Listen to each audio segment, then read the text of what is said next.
Ramogi otino machielo kendo arwaki ni machiegni mar yudo weche manyien mag OIMORE kokalo e televisen migeno Ramogi kendo miyiero otino ni Ramogi TV. Taarifa yako da ngwendo na marochi ganario pario kwa dekwa iko ni matho ya makauono nione ka en sade kawanya Ramogi juang wase fuamboni kendo ko waikore mar keyuni.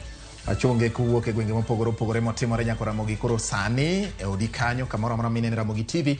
Ora ni mondo mwamigo e ora demba. Wangioni mago mag siasa kama kawuono bende twak ewi pogruok mar jo siasa mago ma Kenya kwanza mayalora mar God Kenya no goyo tache gwengego ka bende giramo ne gintira achiel kendo mago maliekore ne gin pogruok gin manambaka.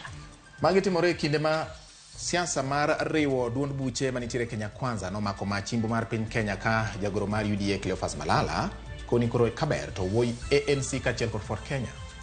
Ramogi juang e piny mar Jerman kawuono jo Kenya nitiere kod mor bang' jang'wech majakinda kata jang'wekinda Eliud Kipchoge loyo ng'wech marathon mar Berlin. Wer mane nitiere Berlin ni Kenya hakuna matata ka ji nyiso mor margi ka gi bialo Eliud Kipchoge. Wan benda tuna matata Ramogi juang ma iko ni mathoth moko kaka pilo wachako gi mago mwami opek.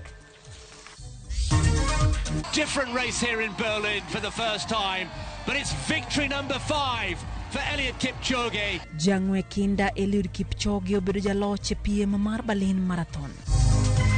Public participation is supposed to take place in all the 17 sub-county within Nairobi from Monday, the 25th September 2023. Jodak ma Nairobi digolo pachgi ewi chik mar omenda mageto medo suru e county no.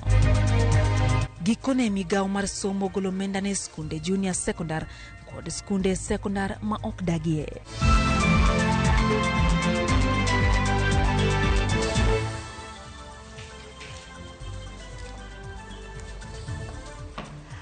Lizo tieno loko no weche godhiambo makawuono Ramogi juang parni kaka pile warwako pachi wago kodi mbaka lai marote machuok hena dibati. Aria deka uchiel nono bende Facebook marwa nitiere thuolo luongo ni Ramogi TV Kenya kata YouTube. Twitter marwa ma bende tini luongo ni X @Ramogi TV Kenya. Duto warwaki pachi odhiambo makawuono machiegni nyinga Lydia Okeyo. Machiegni Ramogi nyinga en George Bati. Jang'wech matring'inyi Eliud Kipchoge oloyo ng'wekinda mar Berlin Marathon kama en jaloch mare mar abich e piny mar Jerman. Kidieny mar wakeni Tigist Safa no rekod ma bende no maki gi jatugo Brigids Kosgei. Jafwambo marwa mar wechego mag tuke James Opondo chakonwa wachno e yo machal kod ma. Higa mar 2015, higa mar 2017, higa mar 2018, higa mar 2022 gi kawuono gin loch nyadibich. Loch mar jang'wech matring'inyi Eliud Kipchoge oseloyo e ng'weye mag Berlin Marathon piny mar Jerman. Eliud Kipchoge noloyo ng'wecha ma kawuono bang' ringo kuom seche 2 dakika 2 gi nyiriri 4.2. Kipchoge ma bende omako rekod mar ng'wekinda bang' wuoyo rekod e ng'weye mag Berlin higa mokalo olero ni ng'wech ka ng'wech ni kod midhiro mage kendo jatugo nyaka bed kod pek seche moko. I was expecting to do the same, but it's not come as I expected. But that's how sport is. I've learned lessons. I have won, but I did not break a world record. So it's going back again. Every race is a learning lesson.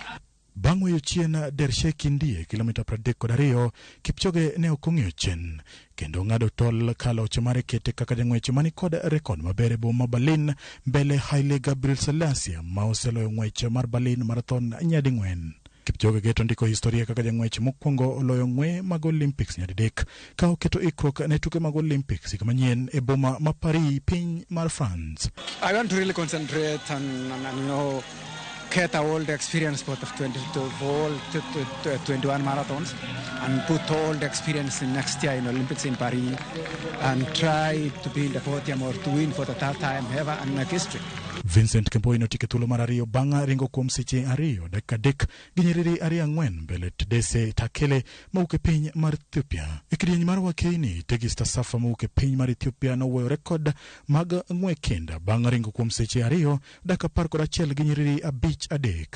Rekod mar ng'wekinda e kind wakeni nomaki gi jang'wech ma pacho ka Brigids Kosgei. Sheila Chepkerui notike thuolo mar 2.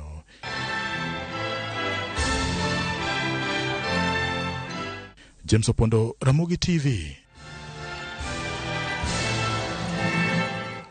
Watch gi pak ne Eliud kanyo ka bende en morne oganda jo Kenya anyamogo modak e piny mar Jerman. Mana ka win piny wacho ni raha to pate na ustawi. Koro jo Kenya noyudo raha gi ustawi. Gi ustawi kuom jang'wech Eliud Kipchoge. Nyakoro mogi wadhi ane nyime. Jalup jatend piny Kenya Rigathi Gachagua owacho ni onge pogruok mag siasa e kind jotend Kenya Kwanza mowuok alwora mar God Kenya kaka osebedo ka ilieko kowacho ni ohinga mantiere God Kenya ochung' motegno e weche mag siasa kendo gibiro siro jatend piny Kenya William Ruto e telo mare ne piny Kenya kuom higni 10.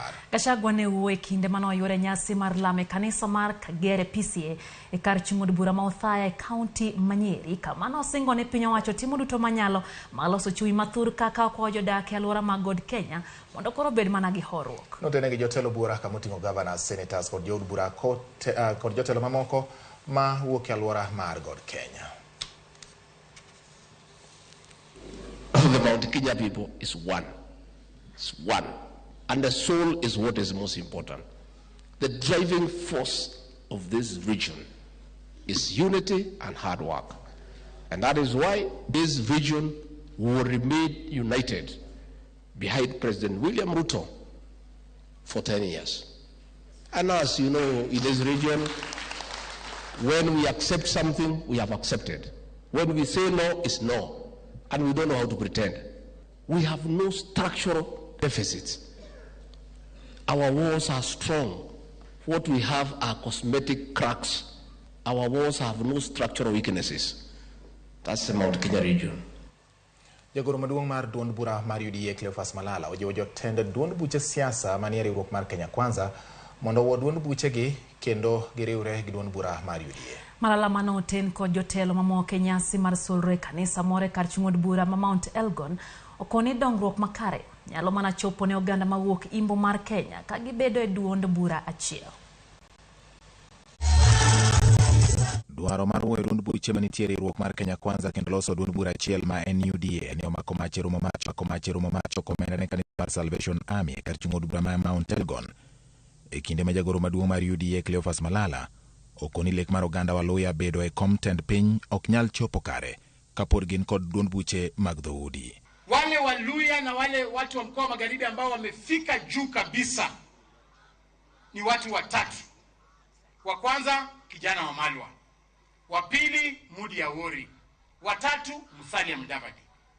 Msipofuata hiyo mambo ambayo walifanya hamtaifika pale juu. Mheshimiwa wa Malwa kijana alitafuta kura kwa Ford Kenya ya kukuwa hata rais. Hakuwahi kuwa rais mpaka vile alitoka kwa Ford Kenya akajiunga na chama cha kitaifa, chama cha NAK Kenya, ndio akakuwa deputy president of the Republic of Kenya. Sasa nyinyi saa hii mnadanganyana ati kwamba mnaweza kukuwa rais kwa chama ambacho sio cha kitaifa. Gikone jatend duond bura mar ANC Musalia Mudavadi kod nyawadgi mar Ford Kenya Moses Wetangula mondo wuo kod duond buchego kendo giriwre gi UDA ka bende ojiwgi mondo giwere kod dondi manyalo kelo pogruok. Viongozi wote wa Western Region tukiwemo mandugu zetu Mheshimiwa Musalia Mudavadi, Mheshimiwa Wetangula, wabunge wetu wote this time round, sasa ni muhimu tukue kama zile jamii zingine, tuingie kwa chama kimoja, chama cha Rais William Samoei Ruto. Sababu haizi kuwa kwamba mchana mnasema mnaunga mkono Rais William Ruto na mkirudi nyumbani mnapiga chama chake vita. Jotelogo bende ochayo kweth mag jood bura mawuok imbo mar Kenya moloso put mong'ere kaka Western Parliamentary Caucus magikonyo donjore e siasa ma 2032 kar mondo gitine jopiny manomiyo gombule kinde yiero mokalo. Tumeanza kuongea mambo ya succession politics. Sasa mnaongea aje mambo ya bibi ya mtu na hata huyo mtu hajakufa mwenyewe. Tunataka vijana wale wetu wa mkoa magharibi waingie kwa jeshi, waingie kwa polisi, wamama wapewe mikopo, barabara zetu ziundwe. That is the discussion we want to put across. Tuongee maendeleo. Tuache kupanga siasa ya 2032 saa hii mapema. Magi timore kinde mang'uro osewuok ni moko kuom MCA ma Bungoma masiro dwaro mondo ANC kod Ford Kenya riwre kod UDA osebedo ka kalo e sand e lwet moko kuom jotelo mothir kod parono. George Bati, Ramogi TV. Odhiani nyime Lydia koro ang'ene mabende oteno kod weche mag siasa ma kaluo kocha kama oyudo ni okil Willis Otieno okwayo oganda luo mondo chak timo ikruok ewi kaka ginyalo bedo e loch e siasa mabiro. Willis mane lose kinde nyasi mar jopuonje secondary county ma Siaya koni en owuon en kod lek mar bedo jalup jatend piny Kenya e pacho ka kendo oganda luo kowinjo jony kod siasa mag piny owacho mamalo. Bende opoyo tich ma itiyo kod governors ang'wen ma kaluo ma okoni giduto gin kod nyalo mar manyo kombe mamalo. Anakwao ka wacho marach to wena kati luonga ba tinyisa ni Willis losego kama. Ka wacho maber tibigo mbaka ne ng'at machielo. To ka nitie giminyalo lose iye ka mondo tieg wachni wabedo piny kaka oganda ng'ato mondo wawach wachni mondo bedie maber. Gima duong' en ni jaluo ok onego bed ni ambition mar warem Siaya County kata Homa Bay kata Kisumu kata Migori. Governors ma kuonde ang'wen go tek at any given time program mar jaluo. Chieng' ma joluo ne wacho no kodwa ng'at mok jaluo governor maka. To kaka en governors go tek program mar jaluo. To lakini president kata deputy nyalo bedo kabila moko ka.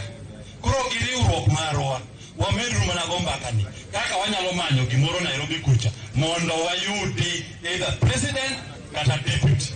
To joma wuok gin jare. Raila manyo president, ana manyo deputy. Okwagore, eno manyo kocha, ana manyo koni. Kama ne odonjo, wayudo. Kama ne odonjo, wayudo. Nyaka wang'e gimiluongo ni win-win politics. To sirikal mar ng'ato bende kik idhiye. Miloso kendi, ibo yude gimoro.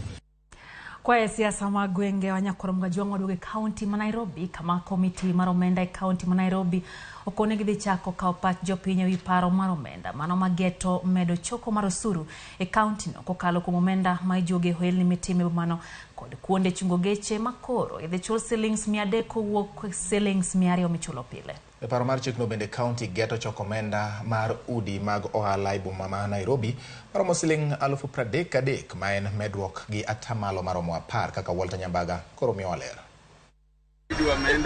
Mana achiel bang' Governor Johnson Sakaja ka otend county ma Nairobi kod dwaro mar timo lokruok mar bero county no. Ywak medo nyuolore wi paro mar chik mar omenda 2023-2024 ma komiti mar omenda county assembly ma Nairobi chano pedho ne jopiny. Paro mar chik no chano choko omenda maromo shillings 300 kowuok e shillings 200 e kuom jochung geche dier boma ma Nairobi. Komiti no temo lero ni en yor gayo dhungruok geche boma mondo oganda oti kod geche monywando ji te kendo ma nyalo weyo ka jogeche ji giwegi nyalo koso molo kod nyamburko margi e dier boma. So as to encourage people to use public transport and discourage the use of personal vehicles.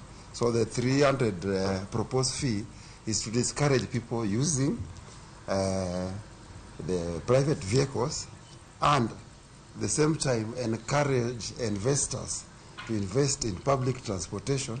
Paro mar chikno bende geto choko omenda kuom ute mag ohala manie boma.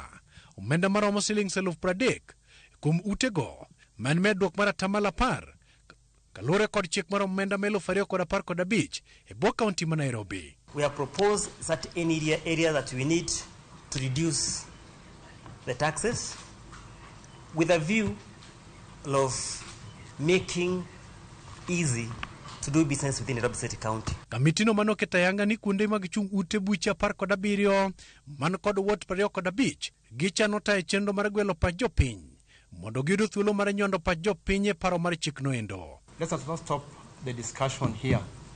Let's meet in Kibera, in Madare, in Starehe, and we'll find our teams at the sub-county administrators ready to answer questions. Public participation is supposed to take place in all the 17 sub-county within Nairobi from Monday, the 25th September 2023. We shall have a public participation on Monday, Tuesday, and Wednesday. And we are doing this jointly with the county assembly.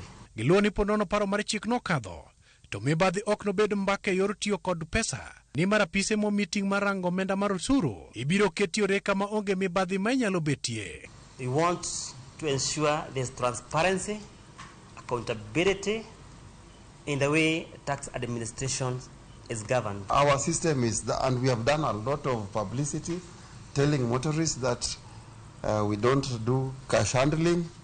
You pay on your own, either through the star 65 or through our online portal. Walter Nyambaga, Ramogi TV. Dakika ena pagabirio nyakuramga juang banga sa adeka marotieno chendo eno imore noroko pachikacha kapokwa kao yo mokuongang walidh mana matena kaneno Gideon Midega manonya kwardor kakanti Kisumu achoni Ramogi TV choponege county ma Kisumu kendo wachonegi nkanyo gi familia mara giduto gikete manakai Ramogi TV odhiambo makauno. Vincent Ojuang wacho kanyo ni hunjo maber kainti Nairobi satellite Kibra kaito wachoni pongezi sana kwa Eliud Kipchoge. Simon Ongwe bende wacho Ramogi TV chope makare entiere ungalo Kisumu pochi pak na jangwech Eliud Kipchoge wacho kanyo ni otingo nying Kenya mala. Neno Pastor Collins Odindo bende wacho ni kaka pile asa cheken kende entiere kodwa echendo jojibati. Kabina nokano makamu mara Kisumu sani manuda sere ugonja kantire Kisumu wacho ni kothoko Kisumu go Kisumu to gine Ramogi TV OIMORE chopo na gi maler mano wach mawacho pochi pak na Kipchoge kanyo. Benta Charles wacho kamano ni kuom loch mare omiyo uyudwa koro puot kaka jo Kenya kaso jalango tieno yudo maber ahinya.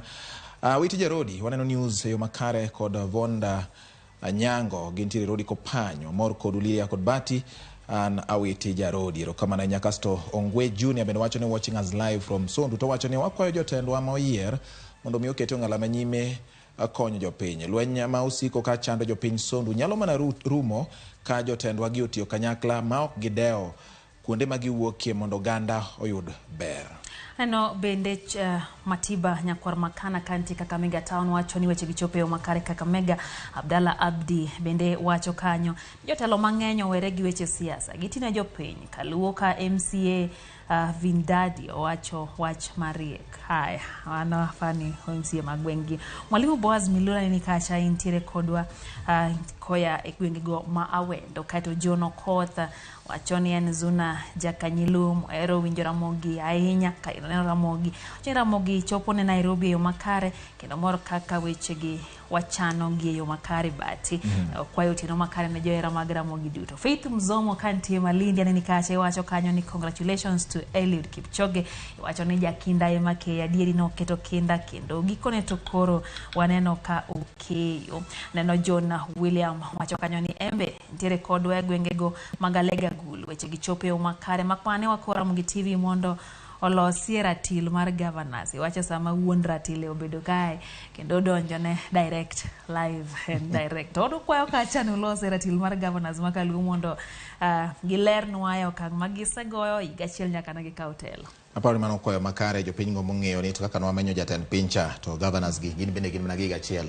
Aparo ni jatendwa beno neno mano kendo obro pango mano ka wadhi nyime wang'en to igachiel ratilo yiengore kuom japiny koso kuom jotelo mane giyiero mano wabro ng'eyo. William Oriema wacho ni entiere wuod Nyaramba kendo no wacho ni opako Willis Otieno pikipiki Ponki wacho ni pache kaka ojiwo ganda ber kendo koponi oganda tiyo kanyakla nyalo bedo makare. Steve Nyakwaragai wacho ni Kenya tek kendo meno mana benyo matek Nyasaye mondo obed kodwa. Isaac Okelo amor kodwa ahinya na Isaac Okelo odhiambo adojo.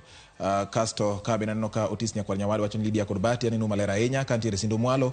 Congratulations to Eliud Kipchoge ye kod Okil Willis kuom paro maber. Samoga na mor kama Bati ntie ng'ata chiel kailungo no guda ka Yesu. En gima chande ni milionde ma Eliud osechoko kane pokoro me polo ringa wanduoke na Auringo nikech omor. Ok oringo mondo piem gi ng'ato, ringo mondo moro ganda Kenya gi fan mamage. Haya, joka ni Betty. Mama Betty okawo mos gi Della kachiel gi Ida. Wayo matinya koro mwajong kata kamano ber miyo wapachari adek au channel namba marote machoka bende wantiere mbui kacha live Facebook gi YouTube duto warwake pachi kata kamano wakoyo ni kwa duogo. Pod wan gi mamoko nyako Ramogi kaka mabiro ni. Tumu wase pogo e plan mowuok manyien ma gavana nyicho sign kwa assembly. Wan gi CBD1 en kama wantieni Ogengo Street. Tend County ma Kisumu chako chenro mar yaro bomano. Username Investments presents the domain Kisumu along Kisumu Mambo Leo Miwani Tamak Road starting from 399,000. SMS the word dollar to 20321 or call 0725 000 222.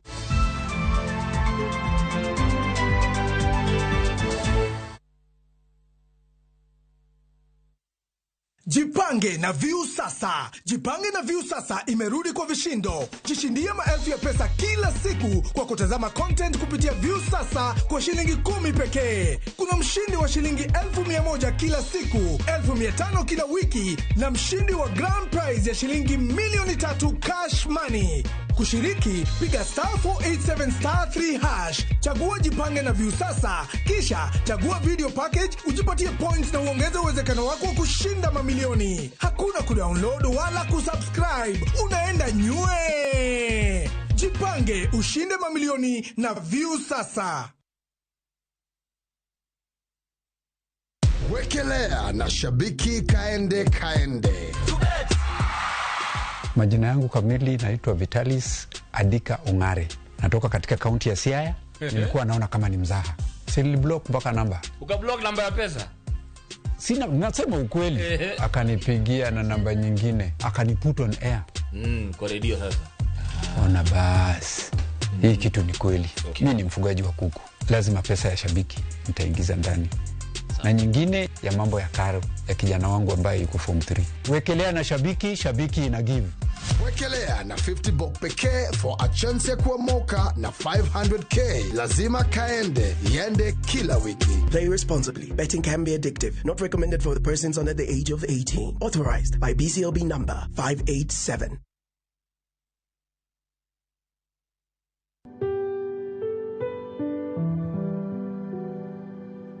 Nini nakupea stress? Ni bills. Kaa alifanya jana, atafanya leo. Ni rent. Kaa alifanya jana, atafanya leo. School fees? Kama alifanya jana, atafanya leo. Ni mambo ya ndoa. Usiwe na wasiwasi. Kaa alifanya jana, atafanya leo. Juu yeye ni alpha na omega. Dial *811*346# to get kama alifanya.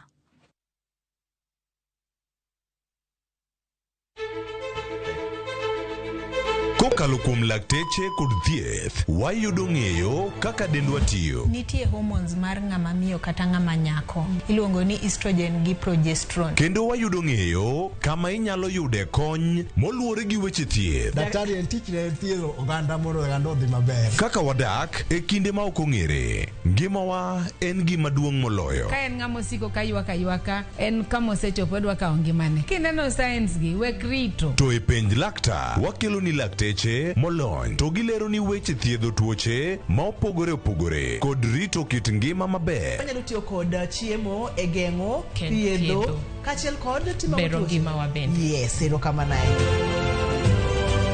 Penj laktar kokalo Ramogi TV kama wacho ni ngima en mwandu. Wuok tich nyaka tich abich chakre saa 12 odhiambo nyaka saa 1 mar otieno. En chenro makik bai kata matin.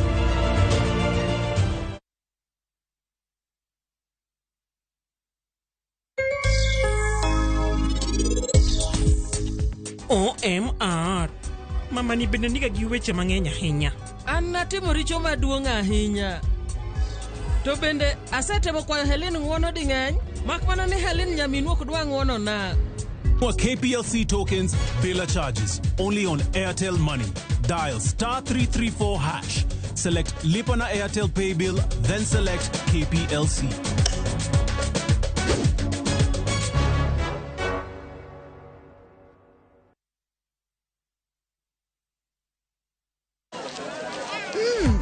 Colgate Herbal is formulated from a unique blend of natural herbs and is scientifically proven to strengthen teeth and keep gums healthy.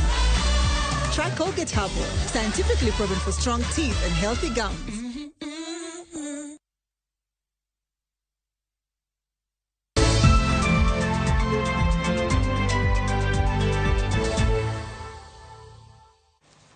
Machiegni kendo nyakora Ramogi ka wadhi nyime gi weche manyien kaka wasingo ni mago OIMORE ne pod wan gi mathoth go e kor wachako kendo. Erokamano kuom medo keto Ramogi TV kendo dhi kodwa nyime. Migawo mar somo chwalo omenda ne sikunde mag junior secondary kod secondary mamalo ma jopuonjre ok odakie kata mago mag boardings. Jafwambo moro Judith Omondi lero ni jopuonjre ka japuonjre mantiere secondary mamalo to dok pacho omi siling 4,200 go tong' laboro. Mag junior secondary to me japuonjre ka japuonjre siling 1,562 go tong' laboro e tamni mar adek. Migawo mar somo bende ogolo chik ewi kaka omenda go owinjo ti. Dwe achiel bang' jopuonjre chako somo mar tam mar adek, migao mar somo ochwalo omenda mag somo ne jopuonjre mag senior school to dok pacho kaachiel kod mag junior school. Kaluwore kod oboke mane gichwalo ne skunde, japuonjre ka japuonjre manie sekondar mamalo to dok pacho omiyo omenda maromo Sh4,000. Jopuonjre ma ochwal negi omenda gi e skul ka skul ne ogol andika mar sirkal mar NEMIS tarik 15 dwe mar 8. Omenda gi opogi e kidienje 7 ewi kaka owinjo ti kodgi ewi japuonjre ka japuonjre. E nyiewo gige puonjruok, japuonjre ka japuonjre ibi ng'ad Sh507, jiwo somo mag kwano kod sayans Sh40, chudo mag buge ne duol machwalo buge ne skunde Sh100, loso gi kongo mwandu mag skul Sh800, chudo mag tije ma otiye skul Sh1,360, okumba mar thieth ne jopuonjre Sh975, ka tuke to japuonjre ka japuonjre ibiro ng'ad Sh220.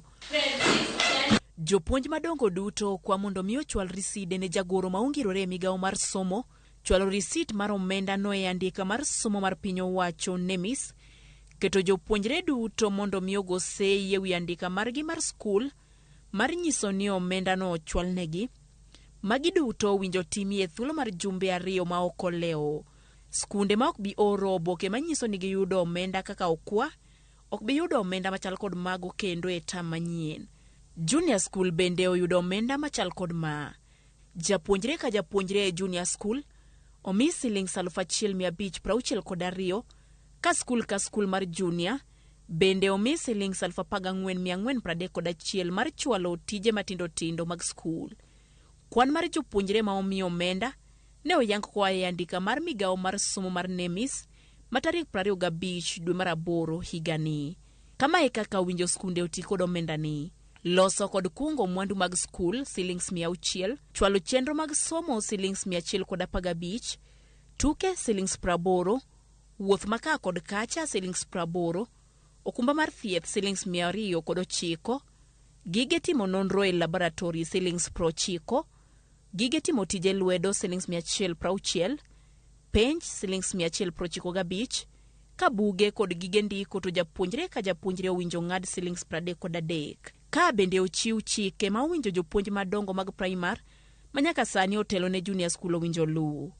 Ma okwongo en ni owinjo gichiw risit ne jagoro ma ongirore migao mar somo Belio Kipsang ewi kaka gitiyo kod omenda no, chwalo lipot ne director mar somo e kaunti ewi kaka gipogo omenda no, chwalo riside go e mbui mar NEMIS, keto japuonjre ka japuonjre mondo go sei manyiso ni giyudo omenda marom nadi.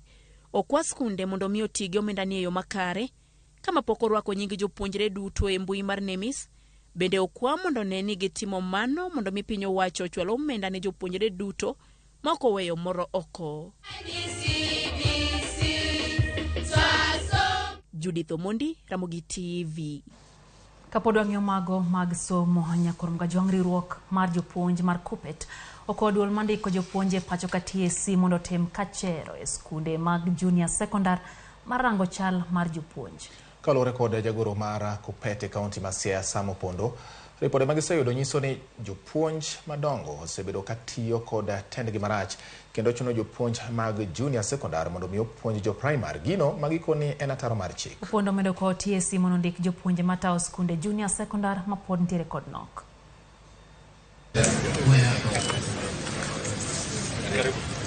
Kawuono ang'eni wadhi winjo maber, erokamano ahinya.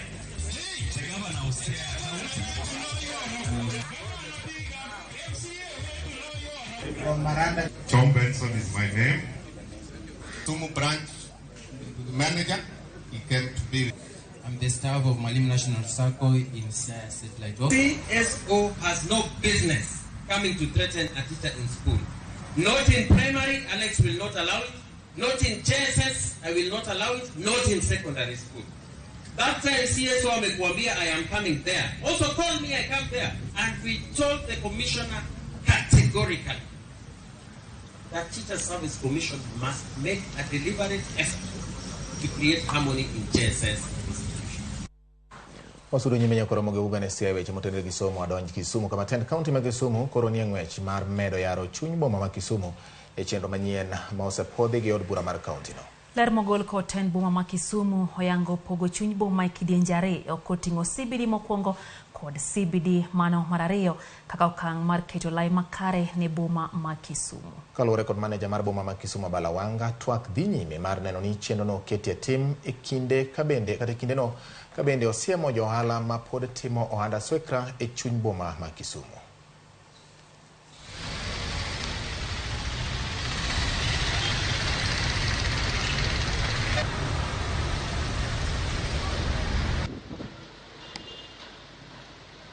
Tumu wasepogo e plan mowuok manyien ma gavana nyocha osesign koa assembly. Wan gi CBD1 en kama wantieni Ogengo Dinga Street, Angawa Road kod Uhuru Highway. CBD2 nitie CBD2A. CBD2A en mbele ga kan kuma Nyamlore gi Gapindi Street gi Joga Resalo nitie. Maluongo ni CBD2A. Ema omiyo wacho traders maka nyaka wuog. Kendo nitie CBD2B. CBD2B en kidhi karo Ndiek Estate ka Anderson Komedo atime affordable housing, telepost around United Mall, mano CBD2B, area note, wadhi kete nan motorized mo aloso maber. Estates machon, kaka Ondiek gini garina, wamanyo ni kaka nyalosge, kaka maka simbo koro dhi mbele cha. Kendo nitie CBD2C. CBD2B no extend nyaka do stadium, mo dhi nyaka ka Mega City. Mo stadium idhi los mo bikete Borota. Koro yien onego wapidh milion 3. Ng'ato ka ng'ato kidak Kisumu, tarik 10 ka tarik 10, pidhe yien achiel, we daka ni dak. We daka ni dak, mano gima maneja mara Kisumu City. Jo kidwa poge CBD. CBD koro nitie CBD mokwongo gi mar ariyo, kaso mar ariyo no bino poge kidienje. CBDC awinjo kane iye kanyo. 2C. 2A, B and C. Dende sore. Ageno ni mana mar medo nyadhi mar boma ma Kisumu kendo medo keto rang'iny mar alwora ma Kisumu bed makare. Wadhi mbele, wateri e kaunti ma Migori. Chenro mar pith yien ma itawo gi kweth mar Greening Friends ne odonje kaunti ma Migori kama jokanyo mag kwethno moriwo koda kamoko kuom jotije Rural Media Services nyolimo skund sekondar ma St. Dominic Saria. North Sakwa Kadera e sub county ma Awendo. Jafwambo marwa Jojuma miwa report na yo machal kodwa. Let us green our environment. Jolendo go Magredi Ramogi, kama oting'o Victor Tino Juma, kod Ken Muga, nyota yo chendo mag jiwo pith mar yien e alworano, kendo bedo kanyakla kod jopuonjre e chiwo negi puonj ka achiel kod jip. Talk to your father because of land holding issues. You must seek consent from them. Onya simu kamoro tidhi pidho yien ting'ise. En bede ka onyalo pidho yien, nitie nyaminu moro ma samoro yien obiro puonjo. Jokanyo mamoko kama oriwo MC ma Homa Bay East Eriko Molo, mabendo ng'ere kaka Japi, Rolex Wasonga gi kweth mar Air Achievers bende nyochiwo taulogo mag ria, sabunde kod mon mamoko ne jopuonjre. Chendo ma pidho yien no matimore dwe ka dwe biro kaka yo ma jiwo jopuonjre mondo mak ma otegno chendo ma pidho yien, rita alwora kod bero lwasi. Jojuma, Ramogi TV, Migori. Less than 200 meters away kuna shule ya bweni. Hii kelele inanifikia mimi na inafikia hiyo shule. Hawa wanafunzi wanaathirika. Jodake gwenge ma Mtwapa ywake wi kar tongona moya wediergi magiwacho ni mayo gi kwe. Username Investments presents the domain Kisumu along Kisumu Mambo Leo Miwani Tamak Road starting from 399,000. SMS the word dollar to 20321 or call 0725 000 222.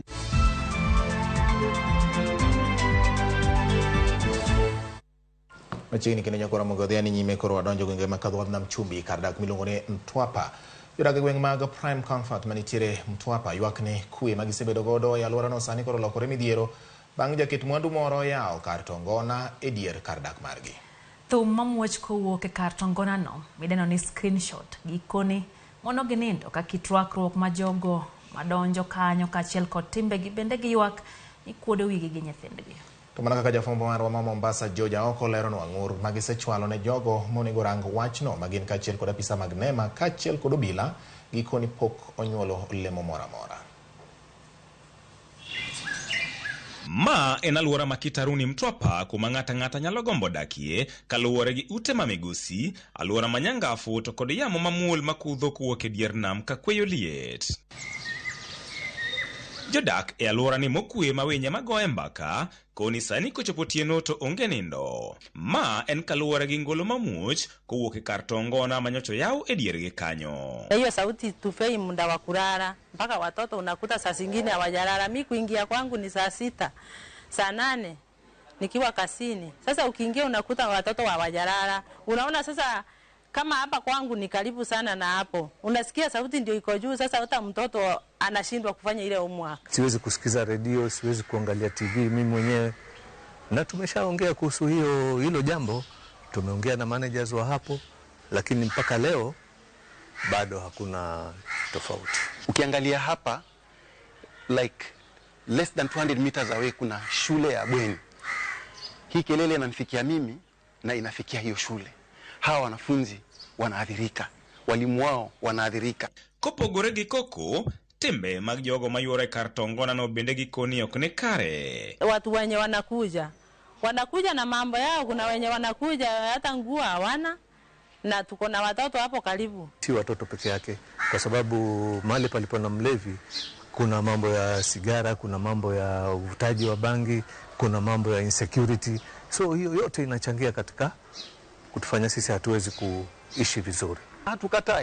Hatukatai, lakini tupate amani yetu, watoto wetu wasome na yeye aendelee na biashara yake, hatuna shida. Kae neginyiso wa oboke manyiso ni negisechwalo ng'ur makamago kuonde mopogore to onge lokruok mora. Tumewasilisha ripoti kwa ofisi ya NEMA Kilifi, tumewasilisha ripoti kwa OCS Mtwapa, na kulikuwa kuna deadline ambayo imeelapse ambayo mwenye hii mahali alipewa barua kutoka kwa NEMA ili atimize yale mambo yanayohitajika, lakini mpaka kwa sasa bado. Waeleze wapunguze hiyo sauti ama wajue vyenye wataifunika, wafanye kazi zao na sisi tulale. Ne watimo limbe karbudhono eseche magutieno mariango adieri mantiere. Ne wayango ni lwasi mutieno opogore gi mano modiochieng'. Koko, nyamburko kachiel kod dhano tanda wuoya yuoro. Jirande mantiere kae koni nindo ok tergi nyaka eseche ma okinyi ma piny okue. Dirisha yangu imeshikana kabisa, na tuwezi sema mtu kama mimi nikihamia hapa, nyumba ilikuwa hiyo kelele kulikuwa hakuna. Hii nyumba ilikuwa haijajengwa, kwa hivyo sijakuja nikapata kelele, wao ndio wamekuja wakatupata. So kulala ni shida. Inaenda ikiongezeka saa 6, saa 7, saa 8, saa 9 mpaka hapo saa 10. Sasa ndio inaanza kurudi kidogo chini saa 11. Hata saa zingine huenda mpaka saa 12 wakati wa weekend. So inaweza pata mtoto amelala alafu saa zile ameshtuka kushutukia hiyo kelele. Sasa anaweza amka apige nduru ama akose tu usingizi kabisa. Johandu ute nindo bende ywak ni ohalo dok chien nimar onge ng'ama biro dwaro nindo kama koko otimenewa. Sometimes hata wengine wanataka kupark kuende zao hiyo usiku sababu ya hiyo kelele, na wengine pia huwa wamalize time hizo days zao ambazo wamezilipia, wanalala. Wakifika hapo katikati wanatafuta alternative, wanaenda. Na sasa wakienda huwa wanataka ile compensation, sasa ile pesa ambayo wamelipia nataka waregeshewe. So wakajaribu kuweka hii sponge zile mnaziona, lakini sasa haijazaa matunda yoyote. Wakgi maduong' anyway kanyo duok chien koko mondo migin bende giyud fuong'ruok. Tunaelekea kufanya mtihani kama inaweza fanyika vyovyote vile hiyo kelele iishe, kwa sababu ya watoto wa shule. Hapa ni resident, hapa tuko wengi wenye wako na watoto. Hii nyumba yote imejaa watu wako na watoto. Hata jirani yangu pale ako na mtoto candidate. So I don't think ni vizuri club sisi ndo tuhame, tuwaache wakitupigia kelele na walitupata hapa. It is not wise. George Aoko, Ramogi TV, Mombasa. Ozura na nyimenya kwa Ramogi kwa kadhawath na mchumbi, warie kadhawath ma Homa Bay, mano dhawat na Mlolwe County namba 40 County ma Homa Bay, ena chiel kum counties ma pod ni kod midhiero kalore gi kwan mamalo mag rowere magamo kute magayaki Ka report mar piny owacho yango ni kwan rowere magamo kute mag ayaki ochung'ie 41% e piny Kenya. Kaka yor kony rakruok gi landruok kute mag ayaki kind rawere kaunti ma Homa Bay, riwruok moro ma ok mar piny owacho motis ni Naya ochako chenro mar tiyo gi rawere kor gwenge mondo mi gibed kod ng'eyo kaka ginyalo rito. Ripodno olosnwa kanyo gi jafwambo marwa Ali Abich. Landruok kute mag ayaki pod en midhiero maduong' ma sirikand kaunti ma Homa Bay kod migepe mamoko ma siro sekta mar thieth e kaunti ni kedogo mar duoko chien landruok kute mag ayaki ma sani ochung'ie 16.2% e kaunti ni. Kata kamano wich bar pod nitie e kwan rowere mathoth manitie kind higni 15 nyaka 24 magamo kute mag ayaki manyien e kaunti ni. Gino makoro migawo mok mar piny owacho ma ong'ere ni Network for Adolescent and Youth of Africa e yo machiek Naya diro moko kuom rowere magitiyogo e chopo ir jowetegi e bwo chenro ma ong'ere ni self care mondo okonygi e lwenyno. Nonro osetimore ni ng'eny rowere ok wuog oko mar mondo odhiyo oyud services gi kuonde thieth mopogore opogore. To waseyudo ni nitiere rowere manyalo open up to rowere wetegi. Emomiyo Naya oketowa piny kachacha to the lowest level mar community mondo wa act as a linkage. Miyo pod nitiere gap maduong' e fighting HIV infection. Sama nyathi ma nyako osepuonjore kaka onyalo ritore, to nyathi ma wuoyi okia kaka onyalo ritore, pod wabedo gi chandruok. Rowere ma kamago metiegruok makende mar chopo e jowetegi mamoko ka gichiwo negi puonj e wi ber mar ritruok kod chopo e ute mag thieth ma ginyalo yudo puonj e weche mag landruok kute mag ayaki. Wayudo ni joma tindo oluor dhi e osiptal mondo giyud puonj mag kaka HIV AIDS, STI, to Naya osetrenwa mondo kaka wanyalo chopo ir joma tindo mondo gichope e facility mondo giyud puonjgi. Chenro makamano migawo mar Naya Kenya dhigo nyime e kar od thieth manyal kinyi mantie kar chud bura ma Homa Bay Town kod mano manyagoro e kar chud bura mar Angwe. Ka rowere mantie bwo chenro no wacho ni rowere machuo neno thure chope ute mag thieth mondo konygi. Chuo ok oyie mondo chope e programs. Kinyiso ng'ato ni wadhi e facility wan gi program moro mondo imbi dhi winj puonj man kanyo, ng'ato penji ni odhi timo en ber mane modhi timo ang'o modhi yudo. Thoth rowere machuo ok bi osiptal mondo mi osik the services. Koro gima timoga en manyo ng'ato ka ng'ato, manyo just within the community. Imanyo ng'ato ti ing'iyo kaka approach miwuo kode maber mi imiye puonj, but gima maduong' ni giluor. Kaka yor neno ni puonj makare ochopo ne rowere manyalo duoko chien landruok kute mag ayaki e kindegi, bende migawono osetiego moko kuom jochiw thieth e ute thieth 2 magitiego eko magimiyo ting' mar puonjo rowere okenge mopogore e ngimagi. Activities moko ma watimo mondo wakony e wach mar HIV ni, achiel wan gi health talks ma watimo. Seche moko watimo gi e school, seche moko watimo gi e hospital sama adolescents obiro. To adolescents gi ng'eny gi ok dwa ni jonyuol gi ong'e ni gisechako bedo sexually active. Koro ibro yudo ni most of the time gipando weche gi. Nyaka Naya be with other partners organization, youths waneno ka biro mang'eny because of getting advocacy e community kendo services mag HIV care giyudo kae. Mano kochakore testing, tire prep en yedhe michiwo ne jok mowuok negative to gigombo ni mondo kik gigam kute mag HIV. Kasto jok mowuok positive to watero mondo kaw yedhe mag ARVs in our CCC.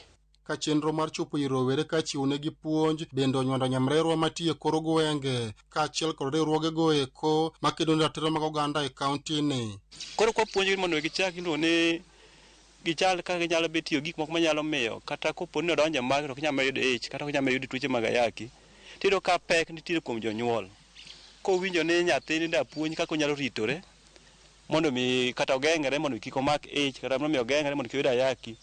to onene yo machielo. Naya Kenya watiyo godo e network ka target sana sana yudhe e weche mopogore opogore. Achiel korka weche mag chike, weche mag policy. Naya through the network neno ni Homa Bay County Government nigi chike moket makare ma target jogo mayudhe kod tenore kod kathieth margi. Migawo mar Naya Kenya ni kod geno maduong' ni chenro makoro gidhigo nyime no biro konyo duoko chien landruok kute mag ayaki manyien e kind rowere ma pod en midhiero maduong' e counties ma opogore pacho ka. Project mar self care ni ok ong'i mana ngimani e yore mag tuoche kende, ong'iyo ngimani in totality. To ok wachopne mana nyithindo kata rowere kende.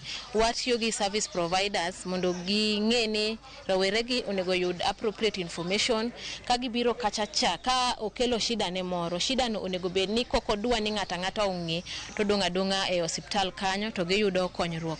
Watiyo nyaka gi community gatekeepers kaka chief gene.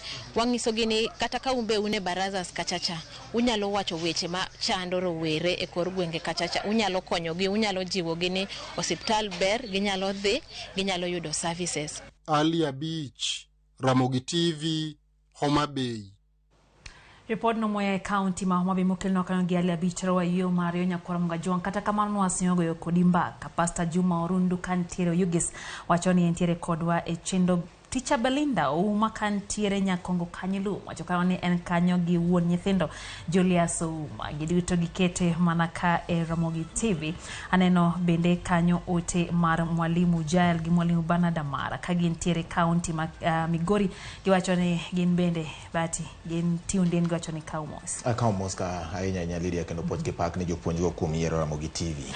Audrey Tipster aneni kacha kato Samuel Achenje kanti Uradi Ken Kefa kanti Mwiki anano Collins Somondi kanti Githurai 44 anano Nicholas Somor kanti Nakuru Kaptebwa kachiel kod Frankie Okewasamo kanti piny Somalia giduto gitire kodwa chenro. Omora nyaka jineno nyaka international nyakora Mogi gika binaneno ka iluongo ni Wilberforce Otieno wacho ni OIMORE donjo na malonga ahinya. Amora ahinya gi ogandawa ma jong'wech kaka gimiyo Kenya nyadhi e pinje maoko to josiasa mamoko to miriambo. Koro josiasa bende osume gima jong'wech timo mar miyo piny Kenya nying maber e kind pinje mamoko. Ineno ka budget mosetiyo wuodhe wa e pinje maoko ng'eny molo gimoro amora. To jang'wech to dhi dichiel wuoth achiel kende piny maoko to wayudo duoko maber moloyo. To dhi gi tiende. Wuotho kitiende ringo kitiende to kelo duoko maber. Kaso wachni Malala should go slow. Multipartyism was got through blood of some people.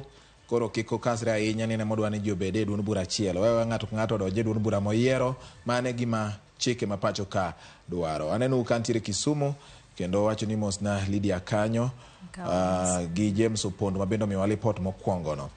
Kasto vine mpesa Mariat bendo wacho ni Dadi Cool kachiel kod Lydia Mor kodwa ahinya kukelo no weche manyien yo makare Ochieng' Omwa director wacho ni Ramogi lere yo makare akwayo oganda wa mondo miwa pidhi yien mathoth ahinya e kinde mag koth masani kaka oselandnwa gi Dr. Joshua Oron mano MP kendo wakasre akasa kamano. Kasto Don Jamigori benti Kisumu owacho ni to kare wanto nwa bed bro yudo content piny karang'o ma jalup jatend piny Rigathi Gachagua osemiyo mana jatend piny higni 10 ok aparo ni yiero biro higa 2027 to kendo jo Kenya biro yiero ng'ama gihero.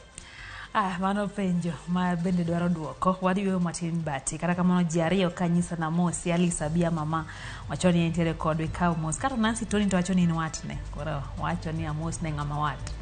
Nancy Tony en wat na kendo watu tudore mathoth ahinya. Nyakwar gani. Wayo matin kata kamano.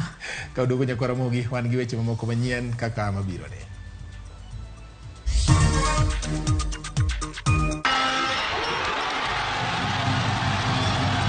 Club mar Gor Mahia wuok amodhi gol achiel kuom achiel gi club mar Kakamega Homeboys e tuke adhula lig maduong' KPL. Username Investments presents the domain Kisumu along Kisumu Mambo Leo Miwani Tamak Road starting from 399,000. SMS the word dollar to 20321 or call 0725 000 222.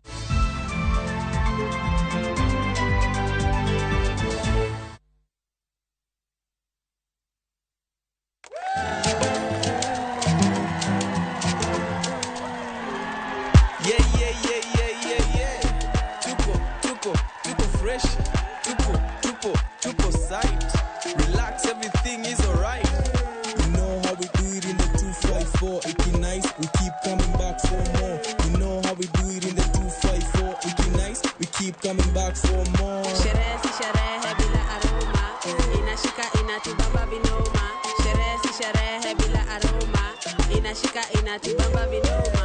For make it deeper, manze mapema ndio best. Masaa machache ino time to rest. For make it deeper, manze mapema ndio best. Masaa machache ino time to rest. Introducing new tropical air fresheners range. Let the scent move you. Available in all outlets near you. From Tropical Brands.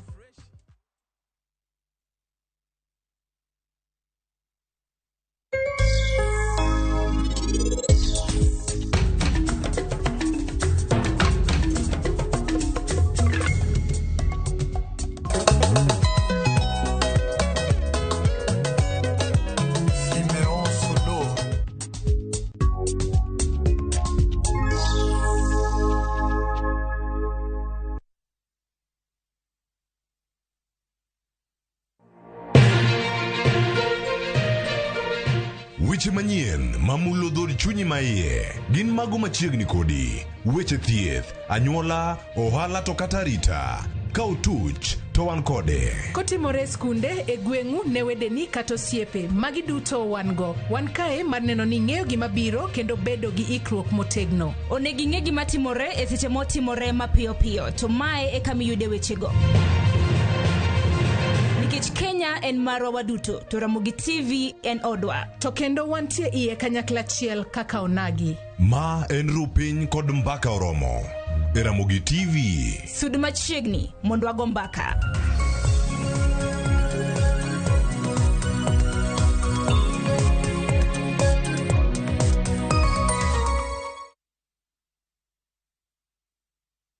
Nunua KPLC tokens, bila charges. Only on Airtel Money. Dial *334#. Select Lipa na Airtel Pay Bill, then select KPLC.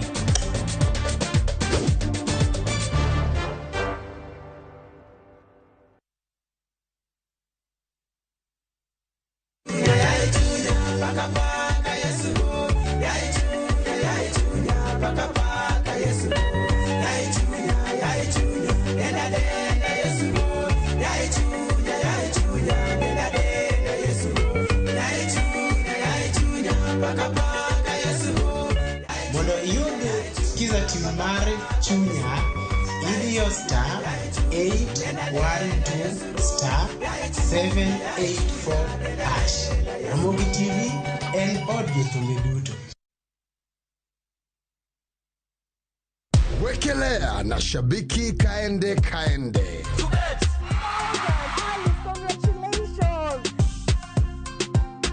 Naitwa Alice Mutindi, nimetoka Embu. Nikapigiwa simu kwanza nikaignore, nikapigiwa tena nikashika. Nikaambiwa ninapigwa kutoka Shambiki. Nikakumbuka, ulikuwa umecheza. Nilikuwa nimecheza. Sikuwa naamini hadi saa hii bado. Ulipiga nduru. At least ni enhance my business. Chezeni mazita win pia nyinyi. Wekelea na 50 bob pekee for a chance kuomoka na 500k. Lazima kaende, yende kila wiki. Minadai wote twenda hivi. Play responsibly. Betting can be addictive. Not recommended for the persons under the age of 18. Authorized by BCLB number 58.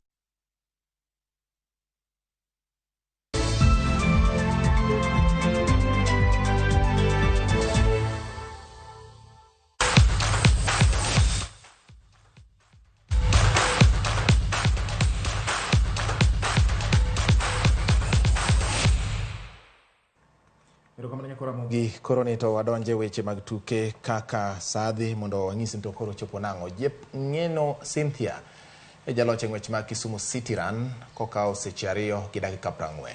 Ng'wechno nochaka yanga kar sade konyange apaya mageng Taifa Park ka giluoro bomano kendo teke kar tuke ma Jaramogi Oginga Odinga Sports Complex. Pia makamano no bagi e bwo chenro mar Kisumu Tourism Week kaka yor jiwo weche mag limbe e pacho ka oganda mane oyuoro ojiw e weche mag rito alwora kod pidho yien.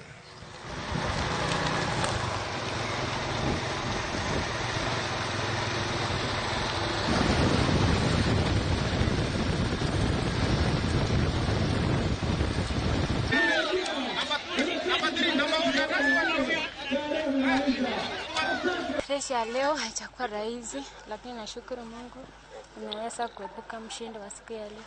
Hiyo mbio yenye nimekimbia haikuwa mbaya sana kwa sababu mazoezi ndio inalingana ufanye, lakini sikufanya kutosha, ndio kwa maana nimelemewa. Time yenye ilikuwa nafaa niingie, sijaingia, nimepita na dakika karibu 5 hivi. Ndio kwa maana sasa nafaa nirudi nifanye mazoezi vizuri.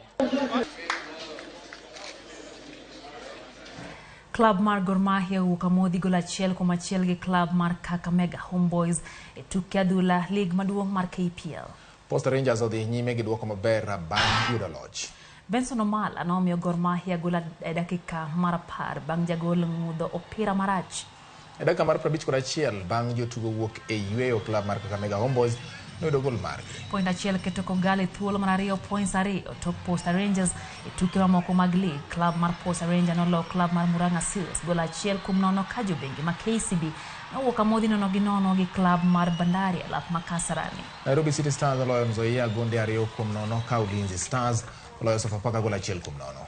We said this after the Ulinzi game. If teams want to have a physical encounter, we can have a physical encounter, that's no problem. But if teams want to come and play, if we've got a nice surface to play on, then we'll go and play. So it's about picking up the points, and we're pleased with a point today. Maza mechi vizuri, nadhani hakuna major injuries, ni ndogo knocks tu.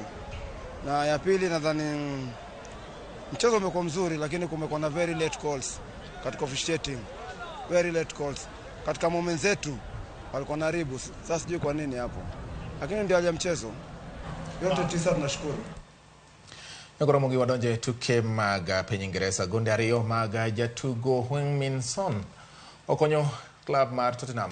Ramogi wadonje tuke